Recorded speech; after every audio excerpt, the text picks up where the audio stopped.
আমরা জানি দান করা অত্যন্ত পুণ্যের কাজ। আমাদের যে যার সাধ্য মতো কিছু না কিছু দান অবশ্যই করা উচিত। রাস্তাঘাটে আমাদের সাথে এরকম ঘটে যে কেউ আমাদের কাছে কিছু সাহায্য চাইলে আমরা তাকে কিছু না দিয়েই চলে যাই বা তাদের সাথে দুর্ব্যবহার করি।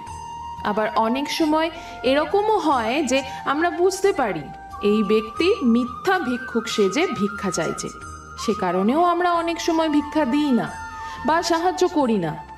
কিন্তু আপনি কি জানেন আমাদের সমাজে এমন একজন মানুষ আছেন যাকে না চাইতেও সাহায্য করতে হয়? হ্যাঁ, এই কথা আমি বলছি না, এই কথা বলছেন স্বয়ং ভগবান শ্রীকৃষ্ণ। আমরা যদি ভিক্ষুককে দান নাও করি, তার থেকেও 1000 গুণ বেশি অপরাধ হবে যদি আমরা এই একজন ব্যক্তিকে দান না করে অবহেলা করি এবং অবহেলা করে দূরে সরিয়ে দিই। এই ব্যক্তিটিকে আমরা যদি দান করি তাহলে এতে পুণ্য হবে 1000 গুণ বেশি, কারণ এই দানে স্বয়ং ভগবান শ্রীকৃষ্ণ খুশি হন। তাহলে চলুন জেনে নেওয়া যাক কে সেই ব্যক্তি যাকে অবশ্যই আমাদের দান করা উচিত, সাহায্য করা উচিত, কখনো অবহেলা করে দূরে সরিয়ে দেওয়া উচিত নয়। শাস্ত্রে বলা হয়েছে দানের ফল পরকালে বর্তায়, অর্থাৎ আপনি এখন দান করবেন সেটা আপনি পরকালে গিয়ে তার ফল পাবেন। আমরা অনেক সময় ভিক্ষুককে দেখা মাত্রই দান করে থাকি। কিছু ক্ষেত্রে ভিক্ষুকদের পিছনে কাজ করে থাকে এক প্রতারক চক্র, তখন সেই দান নিষ্ফল হয়। আমরা অনেক সময় পথের ধারে, রাস্তার আশেপাশে নোংরা পোশাক পরা এমন কিছু মানুষকে দেখতে পাই যারা নিজের ভালো মন্দ নিজেরাই বোঝেন না, যারা খিদে পেলে নোংরা আবর্জনা হাতড়ে খাবার খোঁজে, তাদেরকে আমরা মানসিক ভারসাম্যহীন বলে চিনি। আবার অনেকে পাগল বলে ডাকে। কিন্তু আপনারা কি জানেন এদের সেবা করলে আপনাদের জীবন থেকে দূর হতে পারে রাহু, কেতু ও শনিদেবের অশুভ প্রভাব? আপনি পেতে পারেন দেবদেবীর আশীর্বাদ।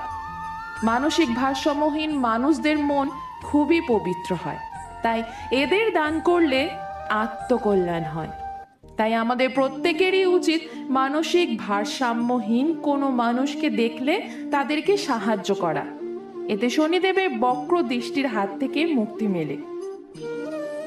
শনিবার দিনটিকে শনিদেবকে উৎসর্গ করা হয়। শনিদেবের কৃপায় যে কোনো কাজ গতি পায়। শনিদেবের কৃপা থাকলে প্রতিটি কাজে সাফল্য পাওয়া যায়। অন্যদিকে শনি যদি অশুভ অবস্থানে থাকে তাহলে আমাদের অনেক সমস্যার সম্মুখীন হতে হয়। কর্মে সে ব্যক্তি কখনো সাফল্য পায় না।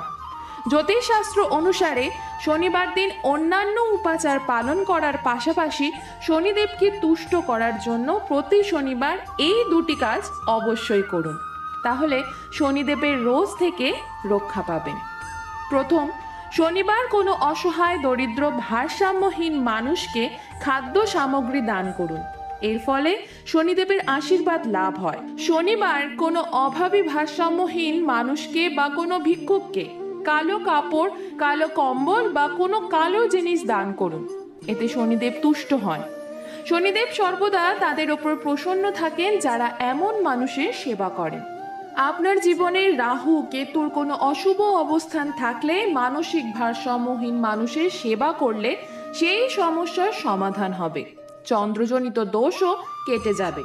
শুক্রবার মা লক্ষ্মী ও বিষ্ণু ভগবানের পূজা করলে পূজার ভোগ সাধ্যমতো মানসিক ভারসাম্যহীন ভিক্ষুককে দান করুন, তাহলে মা লক্ষ্মীর আশীর্বাদে অর্থ সংকট দূরে যাবে, কেটে যাবে আপনার দুঃখ, দারিদ্র। প্রতিদিন মানসিক ভারসাম্যহীন মানুষদের সেবা করলে মা অন্নপূর্ণার আশীর্বাদে সেই বাড়িতে অন্নের কোনো অভাব হয় না। তবে মানসিক ভারসাম্যহীন মানুষের সঙ্গে কখনো খারাপ ব্যবহার করবেন না।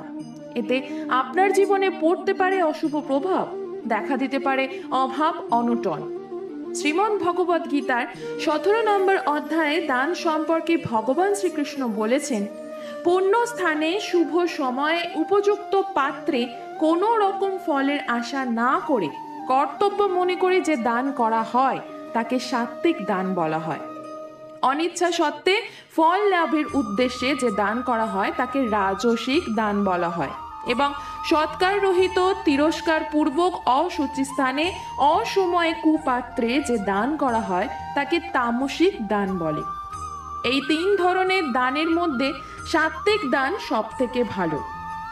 এমন দানি মানুষ খুব সহজেই মৃত্যুর পরে বৈতরণী নদী পার হয়ে যায়। তাই মানসিক ভারসাম্যহীন মানুষকে যে ভোজন করায় তার পাপ নষ্ট হয়।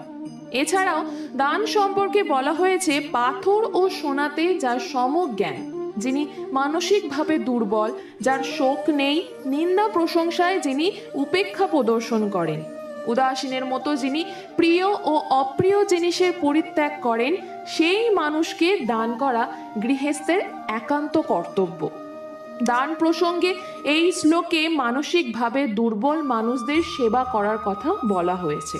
ভগবত পুরাণে বলা হয়েছে যে এই কর্মের ফল স্বয়ং ভগবান শ্রীকৃষ্ণ দেন। আমাদের শাস্ত্রে যেমন গোমাতার সেবা করার কথা বলা হয়েছে, তেমনি অন্যান্য পশু পাখিদের সেবা করার কথাও বর্ণিত হয়েছে। আর তারই সাথে উল্লেখ করা হয়েছে এমন মানসিক ভারসাম্যহীন মানুষদের সেবা করার কথা। কারণ শারীরিক ও মানসিক পার্থক্য থাকলেও আমাদের সবার আত্মা একই, আমরা প্রত্যেকে পরমাত্মার অংশ।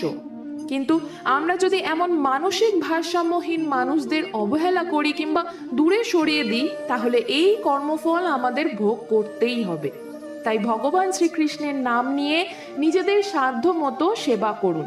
মানসিক ভারসাম্যহীন মানুষদের খাওয়া দাওয়া সম্পর্কে কোনো জ্ঞান থাকে না। কারোর কাছে ভিক্ষা চাইতে গেলে মানুষ পাগল বলে তাড়িয়ে দেয়। তাই এদের খাওয়ালে সব থেকে বেশি পুণ্য হয়। দান করার আগে এটা ভাববেন না যে একে দান করে আমার কি লাভ, বা কাউকে দান করার পর এটা ভাববেন না যে একে দান করে আমি কি পেলাম। দান নিঃস্বার্থভাবে করুন। যদি আপনাদের আমার এই ভিডিওটি ভালো লেগে থাকে তাহলে অবশ্যই লাইক, কমেন্ট এবং সাবস্ক্রাইব করবেন। জয় শ্রীকৃষ্ণ। রাধে রাধে।